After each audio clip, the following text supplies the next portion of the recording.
दुनिया का पहला पैसेंजर इलेक्ट्रिक विमान उड़ा, हवाई सफ़र होगा सस्ता। अमेरिका में दुनिया के पहले पैसेंजर इलेक्ट्रिक विमान ने सफल उड़ान भरी है, जिससे हवाई सफ़र सस्ता होने की उम्मीद बढ़ गई है।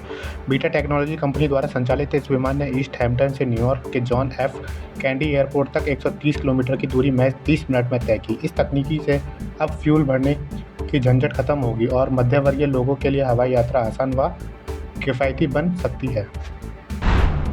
ईरान इजरायल संघर्ष पर विराम, ट्रंप ने किया सीज फायर का ऐलान। डोनाल्ड ट्रंप ने अपने प्लेटफॉर्म ट्रुथ सोशल का ऐलान किया कि ईरान और इजरायल के बीच अब सीज फायर लागू हो गया है। ताज़ा हमलों में 3 यहूदियों की मौत के बावजूद ट्रंप ने स्पष्ट किया कि अब जंग थम चुकी है। इजरायल ने भी ट्रंप की मदद का आभार जताते हुए कहा कि उनके सहयोग से हमारा टारगेट पूरा हुआ। लगातार हाँ ना के बीच आखिरकार दोनों देशों में युद्धविराम की स्थिति बनी है।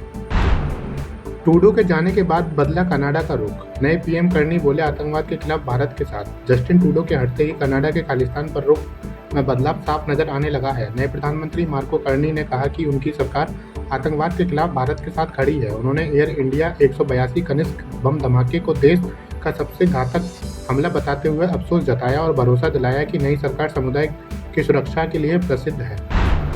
कैसे थमी ईरान इजरायल के बीच मिसाइलें, कतर ने निभाई अहम भूमिका। करीब 2 हफ्तों से जारी ईरान इजरायल संघर्ष अब थमता दिख रहा है। इजरायल ने हाल ही में तेहरान में कई ठिकानों पर हमला किया और ईरान के फर्दो न्यूक्लियर साइट के पास सड़कों को निशाना बनाया, लेकिन अब मिडिल ईस्ट में शांति के संकेत हैं। अमेरिकी राष्ट्रपति डोनाल्ड ट्रंप ने सीज फायर का ऐलान किया, जिसे ईरान ने पहले नकारा लेकिन अब स्वीकार कर लिया है। इस संघर्ष विराम में कतर की अहम भूमिका मानी जा रही है, जबकि इजरायल की आधिकारिक प्रतिक्रिया अभी बाकी है।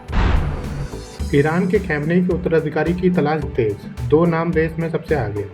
ईरान के 86 वर्षीय सुप्रीम लीडर अयतुल्ला अली खैमनेई के उत्तराधिकारी की तलाश तेज हो गई है। खुद खैमनेई द्वारा बनाई गई 3 उलेमाओं की विशेष कमेटी सक्रिय रूप से नए लीडर की खोज में जुटी है। सूत्रों के मुताबिक इजरायल से मिल रही धमकियों और हालिया हमलों के चलते यह प्रक्रिया और तेज कर दी गई है। फिलहाल इस रेस में 2 नाम सबसे आगे चल रहे हैं, हालांकि उनकी आधिकारिक घोषणा अभी नहीं हुई है। खैमनेई खुद भी इस प्रक्रिया की निगरानी कर रहे हैं। Thank you so much for watching this video. Don't forget to like, comment, share, and subscribe.